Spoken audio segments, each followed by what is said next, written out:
ومأوانا وملجأنا محمدا عبده ورسوله أما بعد فأعوذ بالله من الشيطان الرجيم بسم الله الرحمن الرحيم فإذا قرأت القرآن فاستعذ بالله من الشيطان الرجيم صدق الله مولانا العظيم إن الله وملائكته يصلون على النبي يا أيها الذين آمنوا صلوا عليه وسلموا تسليما اللهم صل على سيدنا ومولانا محمد وعلى آل سيدنا ومولانا محمد وبارك وسلم الصلاة والسلام عليك يا رسول الله الصلاة والسلام عليك يا حبيب الله الصلاة والسلام عليك يا رحمة للعالمين وعلى آلك وأصحابك أجمعين अल्लाह रब्बुल इज़्ज़त हम्दो सना उदुर नबी मुकर्रम शफ़ी उम्मम रहमत दो आलम जनाब मोहम्मद मुस्तफ़ा अहमद मुजतबा सल्लल्लाहु अलैहि वसल्लम जे ज़ात बाबरकत हदियत दुरूद शरीफ पेश करण का बाद वजानियात वाजिबुल एहतराम अज़ीज़ो दोस्तों भाइरो अस्सलामु अलैकुम वरहमतुल्लाहि वबरकातुहू। सिलसिले दरस कुरान मां अज ॿियो सिलसिलो अवां जे साम्हूं हली रहियो आहे, जंहिंमें अॼु असीं तव्हांजे साम्हूं अऊज़ु बिल्लाहि मिनश शैतानिर रजीम ऐं बिस्मिल्लाहिर रहमानिर रहीम ऐं उन खां पोइ जेकॾहिं वक़्तु इजाज़त ॾिनो त सूरह फातिहा जे बारे में बि कुझु अर्ज़ तव्हांजे साम्हूं कंदासीं कि अल्लाह सुब्हानहु व तआला क़ुरान मजीद फ़ुरक़ान हमीद में इरशाद फरमायो फ़इज़ा क़रअतल क़ुरआन कि जॾहिं तू क़ुरान पढ़ें फ़स्तइज़ बिल्लाहि मिनश शैतानिर रजीम त उन वक़्तु अल्लाह जी पनाह शैतान तड़ियल खां घुर। तो क़ुरान मजीद पढ़ण खां पहिरियों ऐं कई नबियनि रसूलनि ऐं कई अल्लाह जे वलियनि कई मामलात में शैतान मरदूद खां अल्लाह जी पनाह वरिती आहे। तो अल्लाह सुब्हानहु व तआला हज़रत मूसा अलैहिस्सलातु वस्सलाम खे जॾहिं बनी इसराईल खे ॻऊं कुहण जो हुकुम ॿुधायो त उन्हनि जवाब में ॿुधायो चयो त हज़रत मूसा अलैहिस्सलाम खे कि अय मूसा छा तूं असां सां मज़ाक़ करे रहियो आहीं? त उन वक़्तु जनाब मूसा अलैहिस्सलातु वस्सलाम उन्हनि जे जवाब में इरशाद फरमायो अऊज़ु बिल्लाहि अन अकून मिनल जाहिलीन मां अल्लाह जी पनाह थो वठां इन ॻाल्हि खां जो मां जाहिलनि मज़ा हुजां। मज़ाक़ करणु हिकु जाहिलनि जो कमु आहे। ऐं अल्लाह सुब्हानहु व तआला कई जनाब मूसा अलैहिस्सलातु वस्सलाम पंहिंजे उन उम्मतुनि जे मामले में कई मामलात में अल्लाह खां पनाह घुरंदा रहिया। इन्नी उस्तु बिरब्बी व रब्बिकुम मिन कुल्लि मुतकब्बिरिन ला युमिनु बियौमिल हिसाब कि हज़रत मूसा अलैहिस्सलातु वस्सलाम फरमायो कि बेशक मूं पनाह वरिती तव्हांजे रब ऐं पंहिंजे रब खां हर उन शख़्स खां जेको नथो ईमान आणे हिसाब ऐं क़यामत जे ॾींहं ते। ऐं हज़रत नूह अलैहिस्सलातु वस्सलाम पंहिंजे पुट जे लाइ जॾहिं रब सुब्हानहु व तआला जे बारगाह में अर्ज़ु कयो तो अल्लाह सुब्हानहु व तआला उन जो चूंकि पुटु काफ़िर हुयो तो रब सुब्हानहू व तआला उनखे तंबीह फरमाई जनाब नूह अलैहिस्सलातु वस्सलाम जन खे। तो हज़रत नूह अलैहिस्सलातु वस्सलाम जवाब में रब सुब्हानहू व तआला खां पनाह वरितो, चयाऊं कि रब इन्नी अऊदु बिका अन असअलका मा लैस ली बिही इल्मुन। हज़रत नूह अलैहिस्सलातु वस्सलाम चयो कि अय मुंहिंजा पालणहार, बेशक मां पनाह थो वठां हिन ॻाल्हि खां जो तोखां उन शइ जे बारे में सुवाल कयां जंहिं जे बारे में मूंखे कोई इल्मु न आहे। हज़रत यूसुफ अलैहिस्सलातु वस्सलाम जन अल्लाह खां पनाह वरितो ऐं कई अल्लाह जे प्यारनि बाननि रब सुब्हानहू व तआला खां शैतान मरदूद तड़ियल शैतान खां अल्लाह जी पनाह में आया। ऐं उन खां बाद में कि हज़रत अऊज़ु बिल्लाहि मिनश शैतानिर रजीम उन जे पढ़ण जूं बरकतूं कि सभ खां पहिरियों कि हज़रत यूसुफ अलैहिस्सलातु वस्सलाम जन जॾहिं मिस्री बादशाह जे अहलिया जे शर ऐं उन जे बुराईअ खां बचण जे लाइ अल्लाह सुब्हानहू व तआला खां पनाह वरिती ऐं चयाऊं कि लिनसरिफ़ अन्हु सुअ वल फ़हशाअ कि हज़रत यूसुफ अलैहिस्सलातु वस्सलाम उन जी शर ऐं बुराईअ खां रब सुब्हानहू व तआला खां पनाह वरिती। तो अल्लाह सुब्हानहू व तआला पनाह घुरण जे करे जनाब यूसुफ अलैहिस्सलातु वस्सलाम खे पंहिंजे पनाह ऐं उन जी बुराईअ खां ऐं बेहयाई खां बचाइण वारी नेमत अल्लाह उन्हनि खे अता फ़रमायो।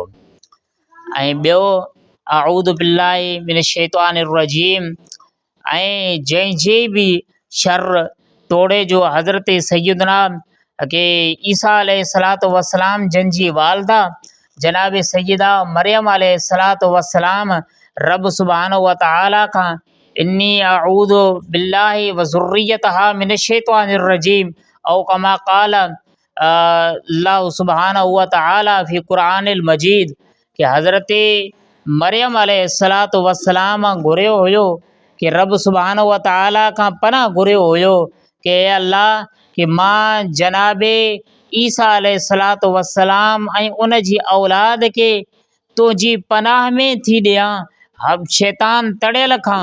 तो जनाबे मरियम अलैहिस्सलातु वस्सलाम पंहिंजी औलाद खे पनाह में शैतान मरदूद खां रब जी पनाह में रखियो तो अल्लाह सुब्हानहू व तआला उन जी औलाद खे पनाह में रखी छॾियो आहे।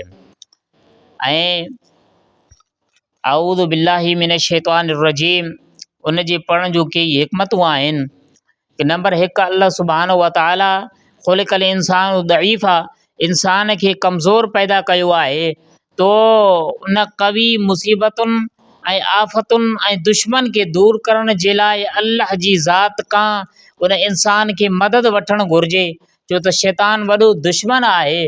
तो इन जे करे शैतान जी हर चाल ऐं उन जे हर जेका सो तकलीफ़ ॾियण वारे मामलात खां रब जी पनाह में अचणु घुरिजे। ॿी हिकमत इहा आहे कि अऊज़ु बिल्लाहि मिनश शैतानिर रजीम पढ़ण सां इंसान रब मख़लूक खां परे थी करे अल्लाह जी ज़ात ॾांहुं रुजू करे रहियो आहे। ऐं उन जी ॿी हिकमत इहा आहे कि क़ुरान पाक खे पाकाईअ सां हथु लाइण जो हुकुम आहे। तो जॾहिं क़ुरान पाक खे पाकाईअ सां हथु विझण जो हुकुम आहे त इंसान खे घुरिजे त जॾहिं क़ुरान खे पंहिंजी ज़ुबान सां पढ़ी रहियो आहे त उहा ज़ुबान बि पाक हुजे। तो उहा ज़ुबान कीअं पाक थींदी आहे? तो उलमाए किराम फ़रमाइनि था जीअं अऊज़ु बिल्लाहि मिनश शैतानिर रजीम जीअं उन जा जिस्म पाणीअ सां पाक ऐं वुज़ू ऐं तड़ सां इंसान जो पाक थींदो आहे अऊज़ु बिल्लाहि मिनश शैतानिर रजीम पढ़ंदो तीअं रब सुब्हानहू व तआला उन जी ज़ुबान खे बि पाक करे छॾींदो आहे। फरमायूं अऊज़ु बिल्लाहि मिनश शैतानिर रजीम कि अल्लाह जे बारगाह में पनाह थो वठां ऐं उन जे पनाह जे लाइ इल्तिजा थो करियां ऐं मिनश शैतानिर रजीम तड़ियल शैतान खां।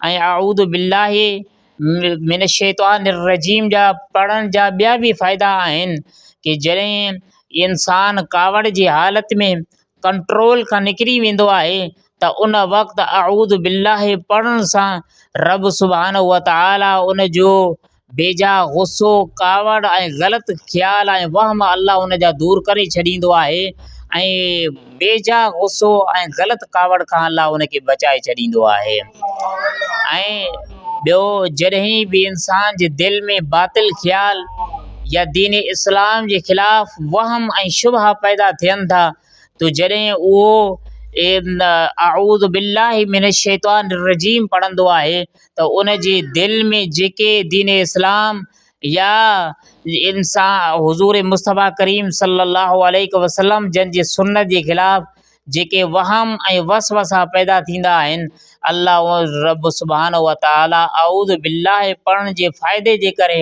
हर वहम रब सुभाणे व तआला ऐं वसवसो उन जे दिलि मां कढी छॾींदो आहे। फरमायूं कि उन खां बाद बिस्मिल्लाह जे बारे में असीं तव्हांजे साम्हूं कुझु मामलात अर्ज़ु कंदासीं। अल्लाह सुभाणे व तआला फरमायो कि बिस्मिल्लाहिर रहमानिर रहीम, ऐं बिस्मिल्लाहिर रहमानिर रहीम इहो क़ुरान करीम जी हिकु आयत सगूरी जो हिकु हिसो ऐं टुकड़ो आहे जेको सूरे नमल में रब सुभाणे व तआला इरशाद फरमायो, इन्नहु मिन सुलैमान व इन्नहु बिस्मिल्लाहिर रहमानिर रहीम। तो बिस्मिल्लाहिर रहमानिर रहीम काथे काथे पढ़णु घुरिजे? नंबर 1, क़ुरान मजीद तिलावत या कंहिं बि किताब जे पढ़णु वक़्तु बिस्मिल्लाहिर रहमानिर रहीम पढ़णु घुरिजे।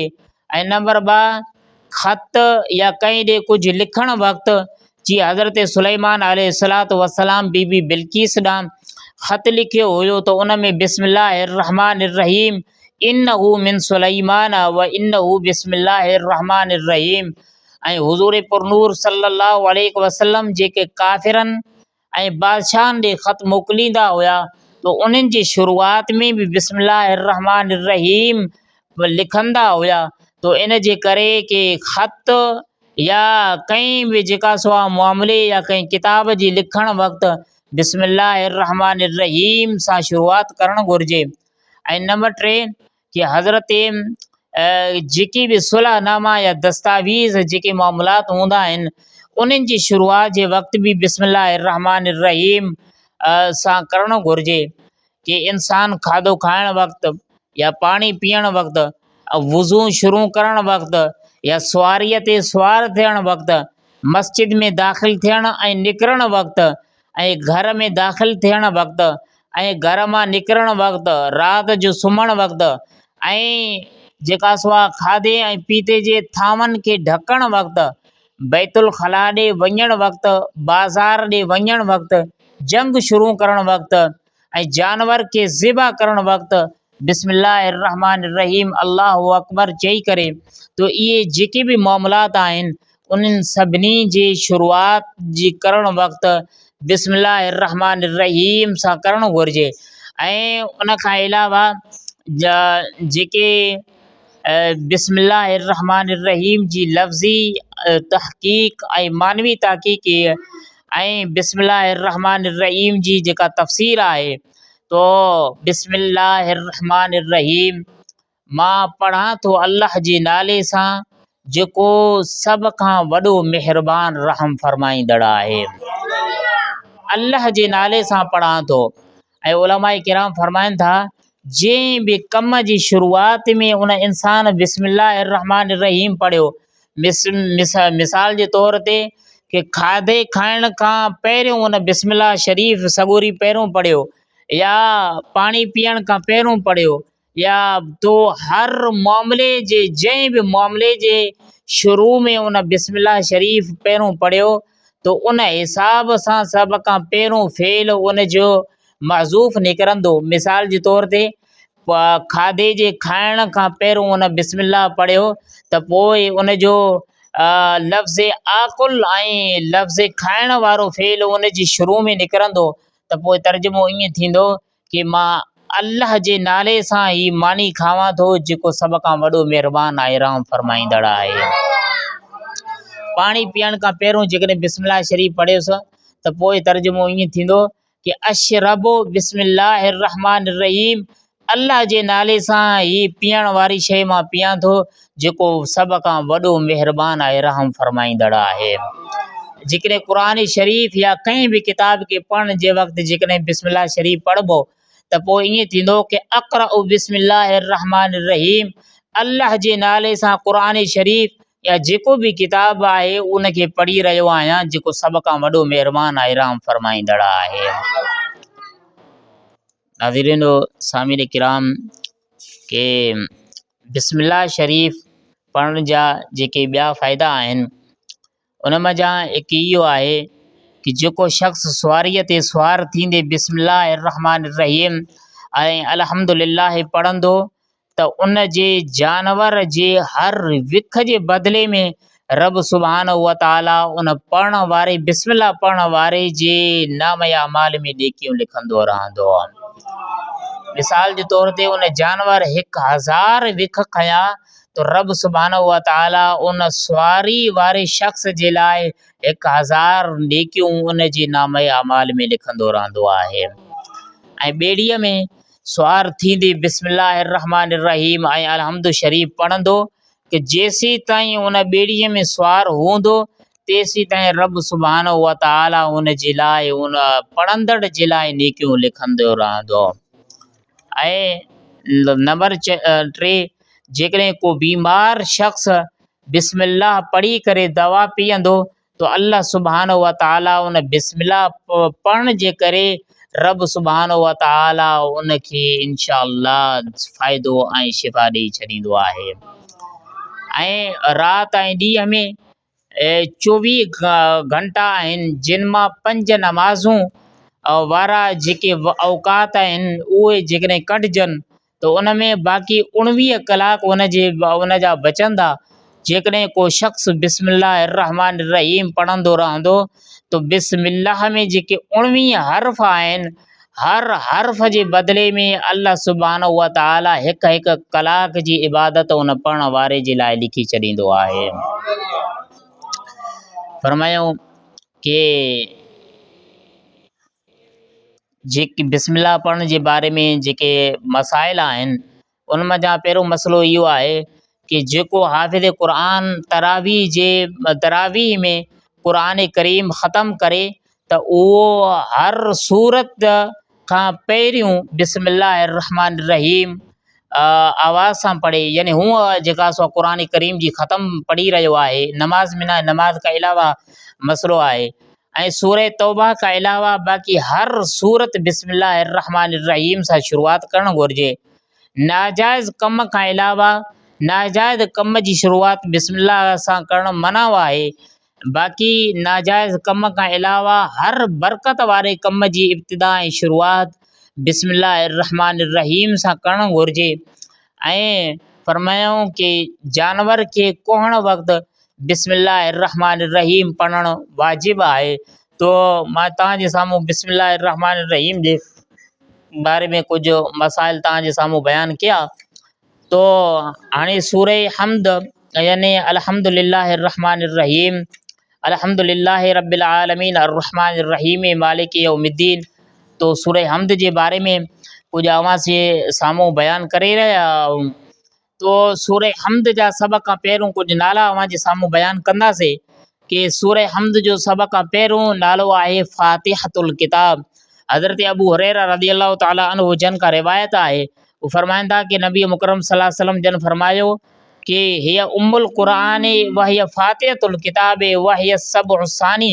फरमायो कि इहा सूरह फ़ातिहा क़ुर शरीफ़ जो मुंड आहे ऐं इहा फ़ातिहा क़ुर मजीद जी ऐं क़ुर जी शुरूआति आहे। ऐं उन खां अलावा ॿियो हिन जो नालो आहे फ़ातिहतुल क़ुरान ऐं हिकु इन जो नालो आहे उम्मुल किताब यानी किताब जो मुंड ऐं सबक़ समूरे क़ुर जो शुरूआति ऐं उम्मुल क़ुरान क़ुर जो मुंड इहो बि इन जो नालो आहे। अल क़ुरानुल अज़ीम वॾो क़ुर, हज़रत अबू हुरैरा इहो बि इन जो नालो आहे अल क़ुरानुल अज़ीम, सूरह फ़ातिहा जो नालो आहे। तो हज़रत अबू हुरैरा रज़ियल्लाहु तआला अन्हु जन खां इन जो इहो नालो मरवी आहे कि अल्लाह जे हबीब करीम सल्लल्लाहु अलैहि वसल्लम जन फरमायो उम्मुल क़ुरान वही सबउल मसानी वही क़ुरानुल अज़ीम, यानी हीअ सूरह फ़ातिहा अलहम्दु शरीफ़ क़ुरान करीम जो मुंड ऐं सभ खां बार बार पढ़ण वारी 7 आयतूं आहिनि। ऐं इहा सूरह फ़ातिहा शरीफ़ हर को समूरे क़ुरान जो मुंड आहे। असबउल मसानी यानी वराए वराए पढ़ण वारी सूरत, इहो बि इन जो नालो आहे। अल वाफ़िया, अल कंज़, अल काफ़िया, अल असास, अन नूर यानी रोशनी, सूरतुल हम्द, छो त हिन जो इब्तिदा ऐं पहिरियों जेको लफ़्ज़ आहे उहो अल हम्द आहे। सूरत शुकुर, हिन सूरह मुबारका में अल्लाह रब्बुल इज़्ज़त जी हम्द ऐं शुकुर जो ज़िक्र थियल आहे। सूरत रुक़ैया, सूरत शिफ़ा, सूरत दुआ, सूरत सलात ऐं कई इन जो जेका सो नाला आहिनि। ऐं इन जे शान नुज़ूल के उलमा किराम फरमाइनि था, कुछ उलमा किराम फरमाइनि था कि हीअ सूरह मुबारका खे अल्लाह सुब्हानहु व तआला मक्का मुकर्रमा में इन जो नुज़ूल थियो आहे। ऐं कुछ उलमा किराम फरमाइनि था कि हिन सूरह मुबारका खे अल्लाह सुब्हानहु व तआला मदीना मुनव्वरा में नाज़िल कयो आहे।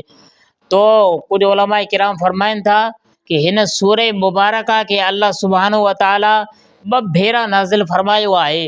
हिकु भेरो रसूल करीम सल्लल्लाहु अलैहि वसल्लम जंहिंजी मक्की ज़िंदगी मक्का मुकर्रमा में अल्लाह सुब्हानहु व तआला हिन सूरह मुबारका जो नुज़ूल फरमायो। ऐं ॿियो भेरो मदीने मदनी ज़िंदगी में मदीने मुबारका में अल्लाह सुब्हानहु व तआला हिन सूरह मुबारका खे नाज़िल फरमायो। तो इन जे करे हीअ सूरह मुबारका मक्किया बि आहे ऐं हिन सूरह मुबारका मदनिया बि आहे। ऐं कि हुज़ूर मुस्तफ़ा करीम सल्लल्लाहु अलैहि वसल्लम जन हज़रत अल्लामा मखदूम मोहम्मद हाशिम ठठवी अलैहि रहमा वो फरमाइनि था कि हिकु ॾींहुं रसूल करीम सल्लल्लाहु अलैहि वसल्लम जन मक्के पाक जे ॿाहिरियां गुज़रिया तो ॾिठाऊं कि काफ़िरनि जा 7 काफ़िला पहुता, जिन ते केतिरनि ई क़िस्मनि जो सामान, सोन चांदी, ज़ेवर, लिबास ऐं सिंगार जा जेके सामान हुयो उहो उन्हनि खे साण हुयो। त हुज़ूर मुस्तफ़ा करीम सल्लल्लाहु अलैहि वसल्लम खे ख़्यालु आयो कि इन काफ़िरनि खे अल्लाह सुब्हानहु व तआला केतिरो माल ऐं मिल्कियत ॾिनो आहे। ऐं असहाब सगोरा रिदवानुल्लाह तआला अलैहिम अजमईन उहे मिस्कीन ऐं ग़रीब बुखनि ऐं ॾुखनि ऐं मिस्कीनी वारी हालत में रहनि था पिया, जिन खे ढकण जे लाइ पूरो कपिड़ो बि मौजूदु न आहे। त अल्लाह सुब्हानहु व तआला हिन सूरह फ़ातिहा के अलहम्द शरीफ़ के नाज़िल फरमायो ऐं फरमायो कि आए प्यारा हबीब करीम सल्लल्लाहु अलैहि वसल्लम, असां तव्हांखे जेको सूरह फ़ातिहा वारियूं 7 आयतूं ॾिनियूं आहिनि, इहे 7 आयतूं काफ़िरनि जे इन 7 काफ़िलनि खां वधीक भलियूं आहिनि। ऐं इहे सूरह मुबारका उन में अल्लाह सुब्हानहु व तआला सभ खां पहिरियों इहो फरमायो कि अल्हम्दुलिल्लाहि रब्बिल आलमीन, सभु तारीफ़ूं उन अल्लाह जे लाइ जेको सभिनी जहाननि जो पालणहार आहे। अर्रहमानिर रहीम, जेको सभ खां वॾो महिरबान रहम फरमाईंदड़ आहे। मालिक यौमिद्दीन, क़यामत जे ॾींहं जो मालिक आहे। हूअं त जेका सो आहे दुनिया या आख़िरत सां हर जॻह जो मालिक अल्लाह सुब्हानहु व तआला ही जी ज़ाती आहे। पर क़यामत में जेको दुनिया में मजाज़न कंहिं न कंहिं इंसान जी हुकूमत हूंदी आहे, हूअं हक़ीक़ी हुकूमत ऐं बादशाह त अल्लाह सुब्हानहु व तआला जी आहे, पर मजाज़ी हुकूमत उन इंसाननि जी बि दुनिया में आहे। पर क़यामत जे ॾींहुं जेको बादशाही हूंदो हक़ीक़तन बादशाही अल्लाह जी हलंदो।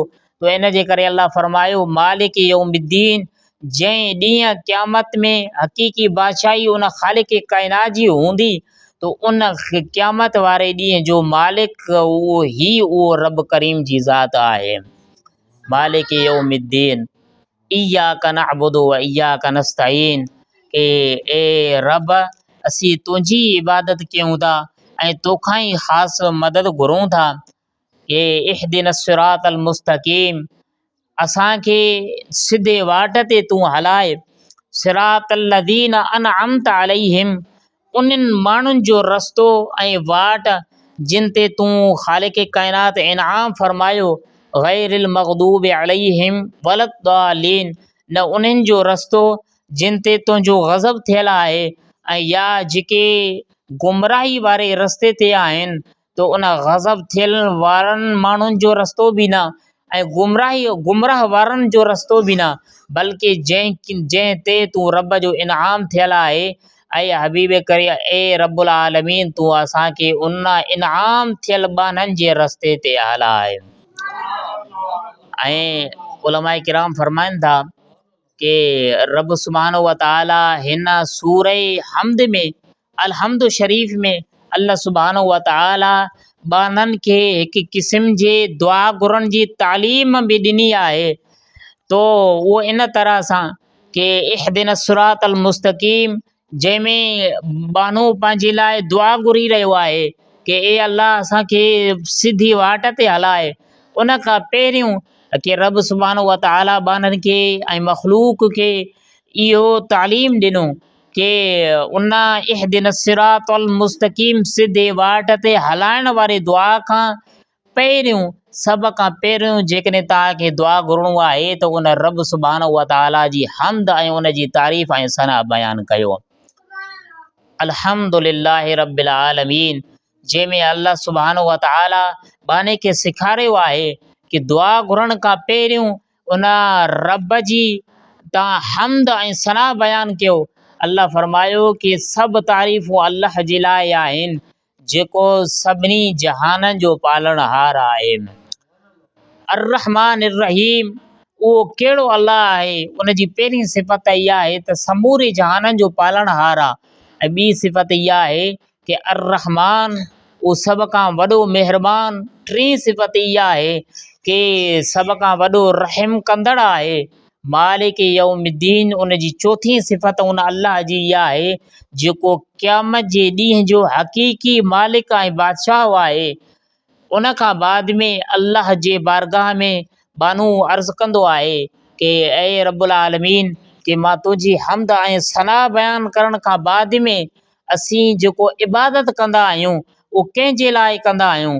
तो बाने अर्ज़ु कयो कि इय्याका नअबुदु व इय्याका नस्तईन, या रब्बल आलमीन, असीं ख़ासि तुंहिंजी इबादत कयूं था ऐं ख़ासि तोखां ई मदद घुरूं था।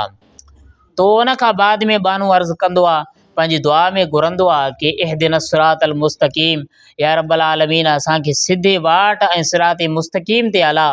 कि उहो सिधो वाट ऐं सिराते मुस्तक़ीम कहिड़ो आहे?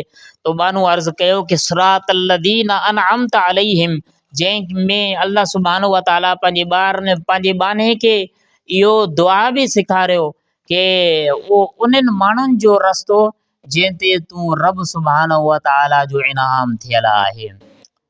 उलाइक अल्लज़ीना अनअम अल्लाहु अलैहिम मिनन नबिय्यीन वस्सिद्दीक़ीन वश्शुहदाए वस्सालिहीन, जिन ते रब सुब्हानहु व तआला जे तरफ़ां इनाम थियल या याफ़्ता जमायतूं आहिनि।